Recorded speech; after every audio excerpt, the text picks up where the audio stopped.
Plus the founder of the Catholic Worker called America's economic system a filthy, rotten system.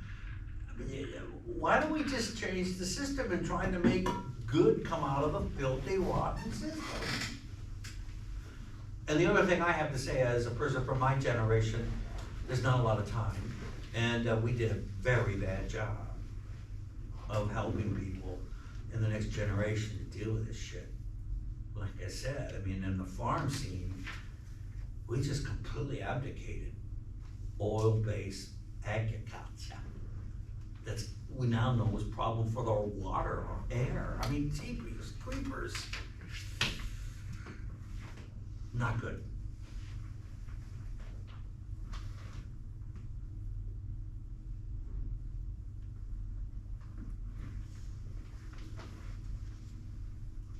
Yeah, so if you got an inkling, come visit. And it's a newspaper we put out. We just put that issue out. If you got Spanish, that would be nice. We're jumping into doing a works of mercy that don't even know how we're doing it. We're learning as we go with the Hispanic families. Yeah. What are you doing for the Hispanic families? We have 2 we've taken in.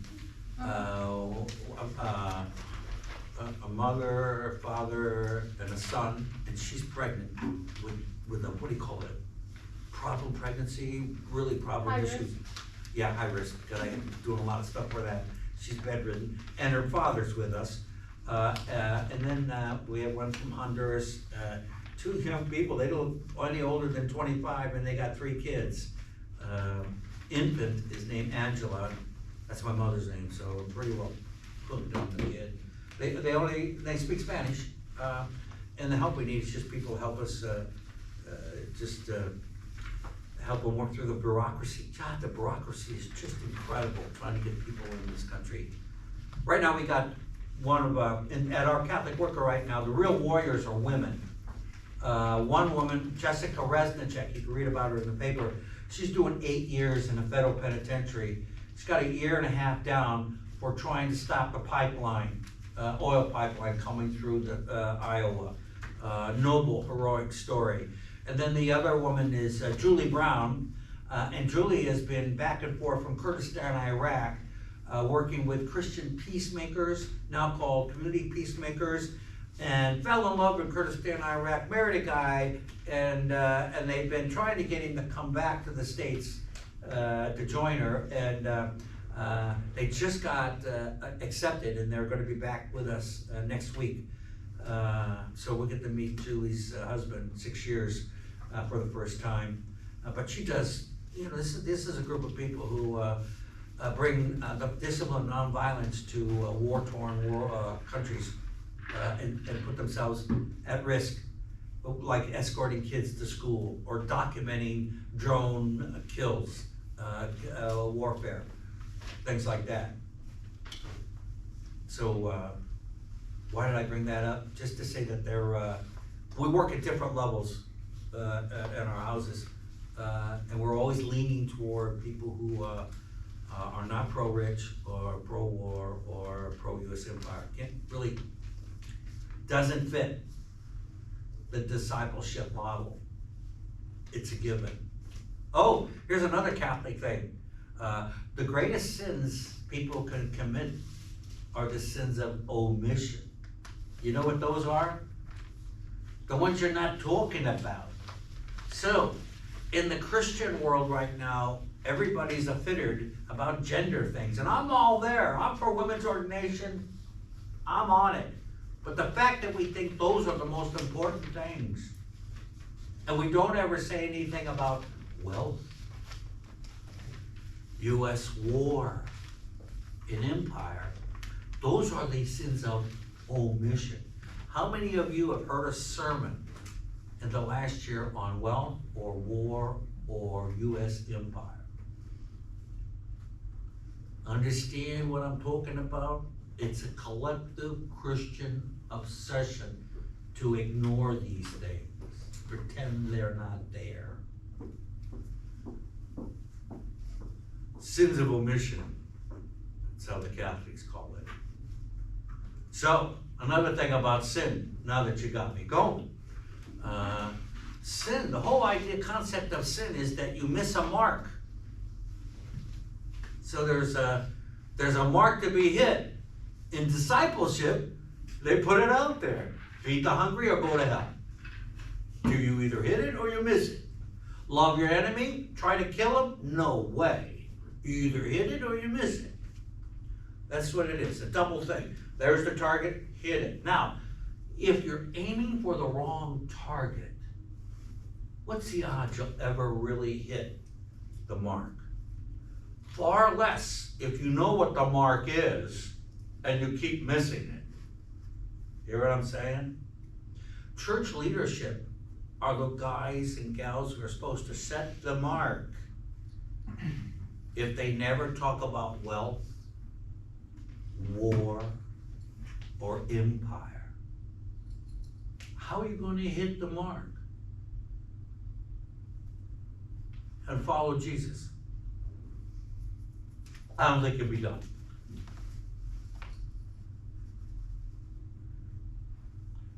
All right.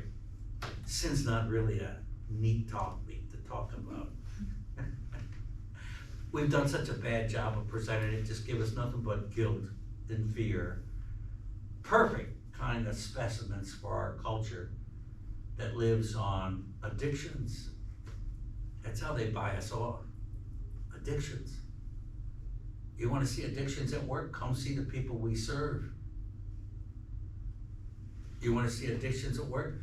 Go to some of the fancy restaurants in this city where the wealthy hang out. It's endemic.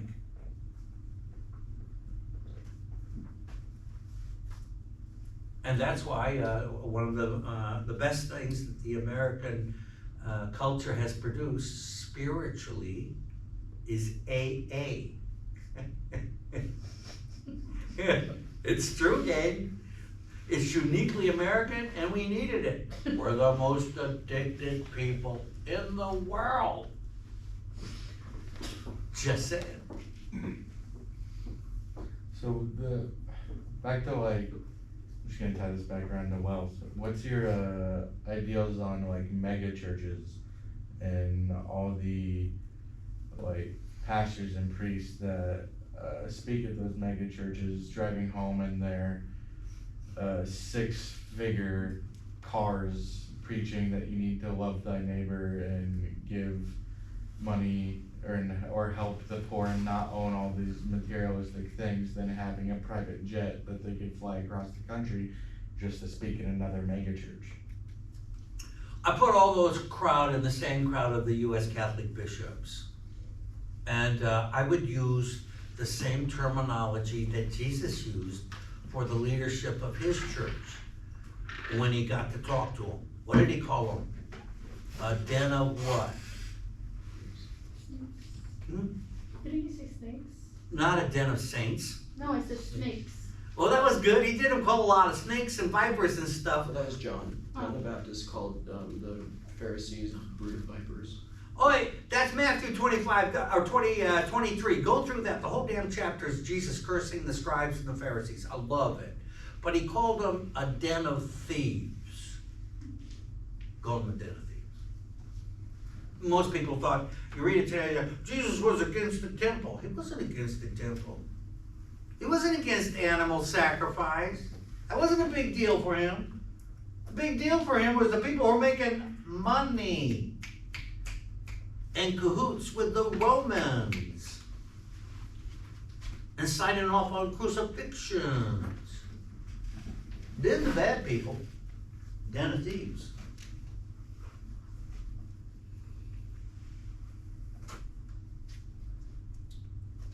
So are you saying then also that you're not exactly in line with the priests of the Catholic Church and stuff like that? That they're making too much money? Yeah, no. The individual Catholic priests may or may be making money, but they're like small pippins to these independent churches. But what the Catholic Church has got is that structure, that system, that sexist system, in which they exercise power and authority, and they don't get off on money, but I'm not selling you short. We Catholics are just as rich as anyone else, and we do the honoring to the money. But our power structure is this strange kind of odd scene that at this point in history is obscene. But so are the Episcopalians, and the Presbyterians, and the Evangelicals. So I mean, like, you wanna throw a stone, hey, you know, big deal. Everybody lives in glass houses in this country.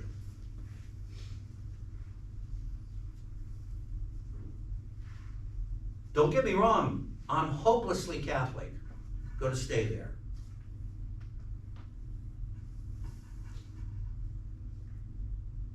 At 72, it's not a choice, it's formation. It's my bent.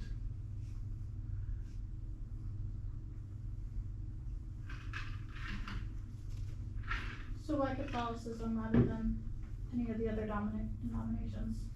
None of them matter a damn unless they start dealing with wealth, war, and empire. Because that's the greatest tragedy, how we have dishonored the real Jesus in the way we profess to follow him. Now, why Catholic? I'm born Catholic. I mean, what? I can brag about it, like, the thing about being Catholic is, you almost got 2 billion people. You don't have to leave our denomination to find every character played out in the text, including Pilate, the high priest. All of them are there in my tradition. I can brag about being Catholic. Every sin that's been committed, we've done it, and to the 10th power. You can't find me a sin we haven't committed. I mean, why brag about those things? It's also an extraordinary church that, when practiced well, was given to me by my parents. And the people who taught me in my grade school, and my family. And, well, now it's personal, real. So it's a real faith. And every human faith is a real faith and has a shot at it. Or blow it. And what I'm trying to say is, generally speaking, those who claim to be following Christianity in this country are blowing it. And it needs to be rectified.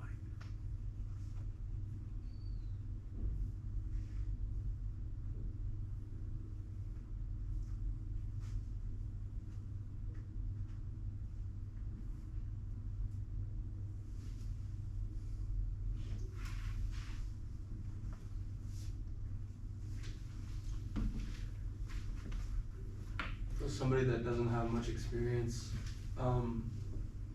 worshiping Jesus or going on the right path, where would you recommend they start?